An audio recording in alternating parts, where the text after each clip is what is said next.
Marie toujours vierge, avant, pendant et après. En ce jour, contemplons sa pureté éternelle. Prions avec elle. Aujourd'hui, jour 6, nous contemplons cette belle vérité, Marie toujours vierge. L'Église catholique enseigne que Marie est restée vierge avant, pendant et après la naissance de Jésus. On parle de virginité perpétuelle. Cette vérité est proclamée depuis les premiers siècles. Pourtant, elle soulève parfois des questions aujourd'hui. La principale objection vient de certains passages de l'Évangile qui parlent des frères de Jésus, Matthieu 13, 55 ou encore Marc 6, 3. Voici une réponse claire. Dans la Bible, le mot « frère », en grec « adelphos », désigne souvent les cousins, les proches parents ou les membres de la même famille élargie. Il n'existait pas de mot spécifique pour cousin à l'époque. D'ailleurs, ces frères sont identifiés ailleurs comme étant les fils d'une autre Marie, Marie de Clopas. Jamais ils ne sont appelés fils de Marie, sauf Jésus. Dès le IIe siècle, les pères de l'Église, comme saint Ignace d'Antioche et saint Irénée, avaient toujours cru en la virginité perpétuelle de Marie. Au IVe siècle, saint Jérôme a défendu vigoureusement cette vérité contre ceux qui en doutaient.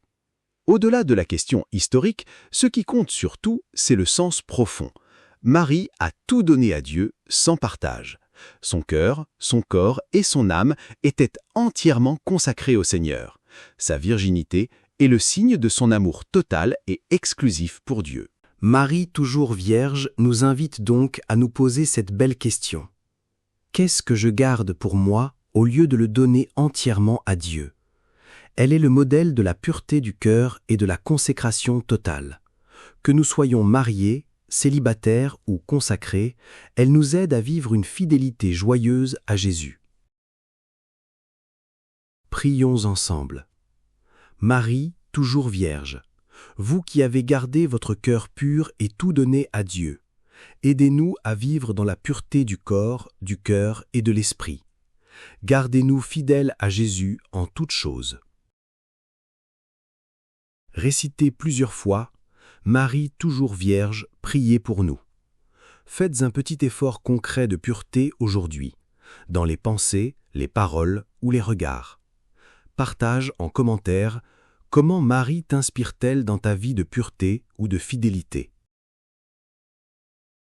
Merci d'avoir médité ce jour 6 avec moi. Demain, jour 7, Marie, épouse de l'Esprit Saint. Que Marie, toujours vierge, nous garde pure et tout proche de son Fils. Que la Reine du ciel vous bénisse abondamment. À demain.